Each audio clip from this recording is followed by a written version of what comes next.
soal teknis guru 1.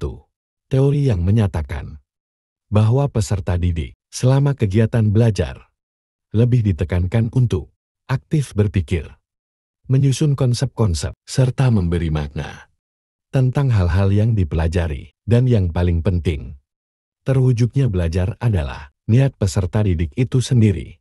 Merupakan aliran dari teori A. Konstruktivis, B. Behavioristik, C. Humanistik, D. Sibernetik. Pembahasan teori belajar konstruktivistik.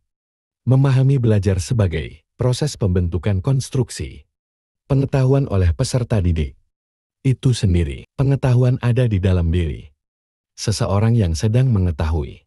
Stromer, tahun 1986, karena pembentukan pengetahuan adalah peserta didik itu sendiri. Peserta didik harus aktif selama kegiatan pembelajaran, aktif berpikir, menyusun konsep, dan memberi makna tentang hal-hal yang sedang dipelajari. Menurut Mursidi tahun 2019, teori belajar behavioristik adalah teori belajar yang menekankan pada tingkah laku manusia sebagai akibat dari interaksi stimulus dan respon. Contohnya, siswa diberikan stimulus berupa poin. Jika melanggar, maka respon adalah siswa dengan sendirinya meminta maaf. Artinya, kebiasaan siswa terbentuk untuk menaati peraturan. Selanjutnya, teori belajar humanistik. Menurut Abraham Maslow, hal terpenting dalam pembelajaran adalah proses untuk mengenal diri sendiri dengan baik. Bagaimana kita menjadi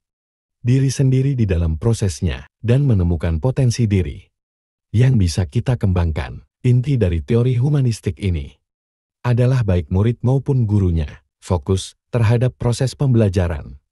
Dengan murid yang mencari cara dan sistem belajar mereka sendiri, guru hanya fasilitator yang mengarahkan pembelajaran. Teori belajar sibernetik adalah teori belajar yang mementingkan proses pembelajaran dan menggunakan teknologi dalam mendapatkan informasi yang cepat dan tepat. Guru menginstruksikan materi. Berikutnya, teori belajar kognitif adalah teori belajar yang lebih mementingkan proses belajar daripada hasil belajarnya. Contoh penerapan teori belajar kognitif dalam pembelajaran. Guru bisa mendorong siswa untuk berdiskusi terhadap materi yang telah disampaikan.